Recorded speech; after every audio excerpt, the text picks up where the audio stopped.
Retour dans la semaine de l'écho, une émission entièrement consacrée cette semaine à la situation économique en Tunisie. Je suis toujours en compagnie de Majid Bouden, avocat en droit international au barreau de Paris. Face à vous, Younes Belfella, économiste et consultant spécialiste du monde arabe. 8 ans après la révolution de Jasmin, malgré les avancées démocratiques, le modèle économique tunisien, lui, reste figé. On constate la persistance d'une économie de rente, d'une économie de privilèges. Majid Bouden, comment on fait pour déverrouiller cette économie, pour mettre de la concurrence, relancer la croissance tunisienne ? Premièrement, il faut faire le constat de l'économie de rente. L'économie de rente, elle est représentée par les autorisations que donne le gouvernement aux opérateurs économiques. Donc il y a une bataille des opérateurs économiques pour se rapprocher des hauts fonctionnaires et il y a un système de corruption qui s'installe de façon automatique. Et donc le problème des licences. Il faut déverrouiller ce système et mettre un cahier des charges qui s'applique de façon automatique pour éviter cette corruption endémique. C'est ce que demande régulièrement le FMI. C'est ce que demande le FMI, demande la Banque mondiale, ce que demande l'Union européenne pour permettre à l'économie de pouvoir fonctionner de façon compétitive. Deuxième chose, la Banque centrale. La Banque centrale, elle est un État dans l'État et elle octroie les financements en fonction du bon vouloir du gouverneur ou de l'ensemble de la machinerie. Or c'est aussi une économie de rente parce qu'on peut donner à X ou Y en fonction de sa compatibilité avec le gouvernement ou avec le gouverneur de la banque. Bon. Une économie de rente, rappelons à nos téléspectateurs, c'est une économie où il y a des barrières qui bloquent l'accès à certains secteurs stratégiques. Younes Belfella, qu'est-ce qu'il faut faire contre ça ? Moi, je trouve qu'il faut d'abord commencer par dynamiser le secteur privé et principalement encourager à l'entrepreneuriat. Il faut encourager les jeunes à prendre l'initiative. Il faut des aides de financement, ça c'est très important, qui soient données par l'État, ou au moins libéraliser le secteur financier pour que les banques puissent mettre en quelque sorte une relation de confiance vis-à-vis des entrepreneurs. Mais les banques elles-mêmes sont régies par une économie de rente. Non, sont régies par une économie de rente parce qu'il y a l'intervention de l'État. Parce que le problème, c'est toujours la Banque centrale qui a mis en quelque sorte des mesures, soi-disant de précaution, mais en fin de compte, c'est des mesures qui limitent en quelque sorte l'entrepreneuriat, qui limitent les investisseurs. Et deuxièmement, il faut être vraiment très très clair parce que quand même ce ralentissement dans l'économie tunisienne, en fin de compte, subit le ralentissement qui existe en Europe. Il y a des relations très très fortes avec des partenaires comme la France, comme l'Espagne, comme l'Italie. Et donc forcément, tant qu'il y a encore de ralentissement dans l'Union européenne, il y a moins d'entreprises européennes qui partent investir en fin de compte en Tunisie. Et troisièmement, c'est prendre en considération des secteurs émergents. C'est tout ce que j'ai dit tout à l'heure sur la technologie, c'est très important parce que je trouve qu'il y a maintenant une possibilité ou un potentiel en Afrique en général de mettre en place ce genre de structure. Ça fait même pas une semaine, on a vu un pays comme Rwanda qui sort d'une guerre civile et maintenant devient un producteur des smartphones. Donc ça, c'est des expériences inspirantes pour ce genre de pays, alors que pour la Tunisie, il y a la possibilité de faire plus que ça parce qu'il y a également la position géographique qui est intéressante, un niveau d'enseignement très fort, proximité vis-à-vis du continent européen. Je trouve qu'il y a ce genre de possibilités pour prendre ou pour faire ce genre d'initiative. Rappelons juste par rapport à ce qui était dit tout à l'heure sur la question c'est l'importance en quelque sorte des élections présidentielles, parce qu'avec la nouvelle constitution, le président n'a pas beaucoup de marge de manœuvre sur la question économique. Il a deux éléments, les relations économiques à l'étranger et la nomination du gouverneur de la Banque centrale, pas plus. Mais je crois que ça va au-delà, parce qu'il y a le problème de l'administration, le problème de la Banque centrale et le problème de la justice. Si on ne règle pas ces problèmes-là, l'économie ne peut pas fonctionner. Parce que la question de l'incidence mondiale ou de l'Union européenne est une question conjoncturelle, alors qu'on parle de problèmes structurels. Si on ne règle pas les problèmes structuraux, on ne réglera pas la conjoncture. Maintenant, le futur, comment on va faire ? Premièrement, quel que soit le gouvernement qui va arriver, quel que soit le président, il y a un impératif économique. Il y a une situation d'urgence économique. Une urgence sociale, même pour tous ces gens qui sont au chômage. L'économie, elle doit être mise au service de la société. L'économie ne fonctionne pas pour elle-même, surtout en Tunisie. Il faut que les investissements soient recalculés d'une autre façon. Il faut dynamiser l'investissement intérieur et l'investissement extérieur. Il faut arrêter de comptabiliser les investissements extérieurs en dinars parce qu'il faut les comptabiliser en devises.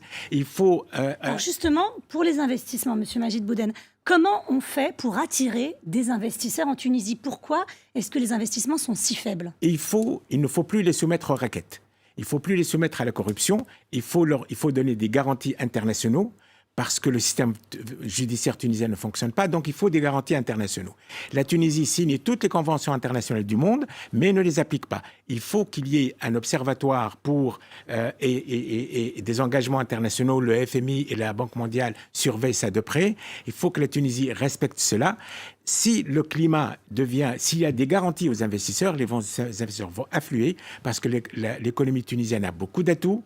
Elle a beaucoup de potentiel. Il y a une jeunesse qui est intelligente. La matière première de la Tunisie, c'est la matière grise. Et c'est là où il faut tabler pour dynamiser l'économie, mais il faut enlever les freins. Et il faut arrêter l'économie de rente. Younes Belfella, le FMI a accordé en 2016 un prêt à la Tunisie à hauteur de 2,4 milliards d'euros sur 4 ans. Le FMI qui demandait une série de structures, de réformes structurelles. Où est-ce qu'on en est de ces réformes? Je crois que c'est un problème qui est grave par rapport au cas tunisien parce qu'il y a un déficit concernant la question budgétaire.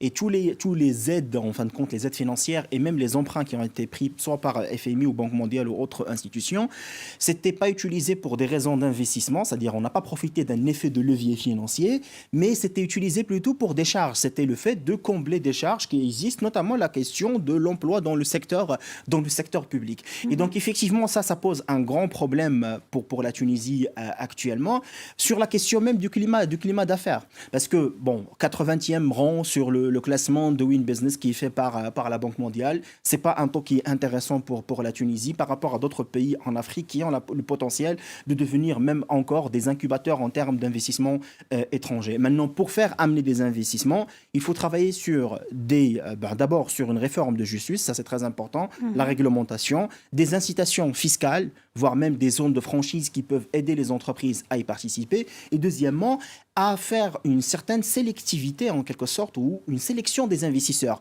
Par exemple, on veut bien développer le secteur automobile, maintenant il faut rappeler une grande entreprise automobile, Renault, Peugeot ou autre, il faut dire à cette entreprise de développer tout le secteur, de participer à la création d'emplois, de faire apprendre le métier automobile en Tunisie et pas seulement d'utiliser le pays comme étant une plateforme d'exportation, d'import-export entre deux pays. Et c'est ça ce qui laisse en quelque sorte toute la région de Maghreb, elle est comme ça en quelque sorte, c'est-à-dire en quelque sorte on est face à des investissements qui ne créent pas de la richesse, qui ne créent pas de l'emploi, mais qui profitent en quelque sorte des incitations fiscales. Pour conclure cette émission, messieurs, j'aimerais vous faire revenir sur cette citation de la Banque mondiale en 2014. Souvenez-vous, la Banque mondiale estimait que la Tunisie avait tout pour devenir le tigre de la Méditerranée.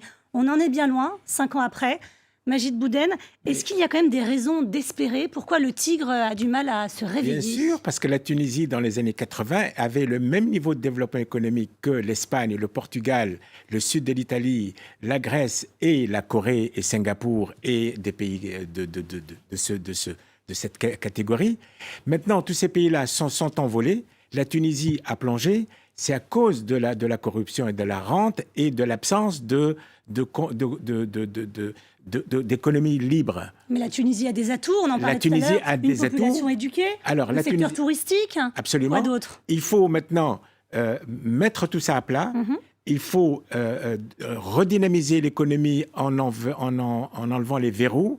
Et surtout, il faut que la Tunisie soit autosuffisante pour la question agricole. Il faut la développer parce que ça, c'est la première richesse du pays. L'huile d'olive, où la Tunisie est le premier exportateur mondial, il faut lui ajouter de la plus-value et ne plus l'exporter en vrac. Pour le tourisme, il faut changer le secteur touristique et plus faire du tourisme de bas de gamme, mais le monter, le faire en mise à niveau.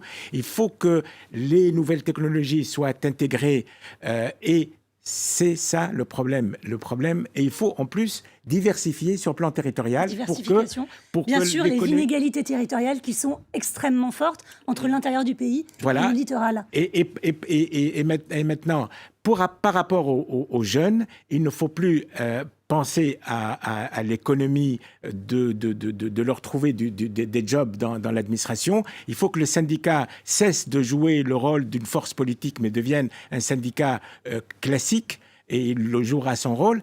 Et il faut à ce moment-là penser, créer des start-up et laisser les jeunes créer leur propre job et ne pas penser à l'idée de fonctionnaire, mais être des entrepreneurs. Younes Belfella, très rapidement, est-ce qu'il y a donc des raisons d'espérer? La Tunisie Moi, je suis optimiste, mais prudent. C'est-à-dire que je suis optimiste parce qu'il y a un potentiel pour la Tunisie pour effectivement devenir une économie intéressante, voire émergente dans la région, mais prudent par rapport d'abord à la situation politique. Et pour moi, deux conditions essentielles pour la réussite économique de la Tunisie. D'abord, c'est être très pragmatique dans le sens économique, c'est-à-dire éviter la libérante politique, éviter l'idéologie en quelque sorte dans les programmes économiques. Et deuxièmement, c'est l'intégration maghrébine. C'est-à-dire que pour moi, je trouve que pour tous les pays du Maghreb, il y a un potentiel, mais qui est lié à plus de relations intra-maghrébins entre le Maroc, l'Algérie et la Tunisie. On n'a pas eu le temps de parler de la Libye. Exactement. Partenaire commercial. C'est un partenaire commercial, ce qui peut vraiment représenter une vraie force économique et un levier pour tout le continent africain. Tout à fait. Et puis, ce sera donc le mot de la fin. Une petite réaction très rapide. Il faut arrimer la Tunisie à l'Europe et arrimer le dinar à la monnaie européenne pour permettre à la Tunisie d'avoir un point d'appui, sinon elle ne pourra pas régler sa dette abyssale, et c'est un choix stratégique. Il faut que la Tunisie appartienne au monde libre, de façon claire. Majid Bouden, merci beaucoup. C'est déjà la fin de cette émission. Monsieur Younes Belfella, merci à vous. Merci à Farah Bouchra qui m'a aidé à préparer cette émission. Restez sur France 24.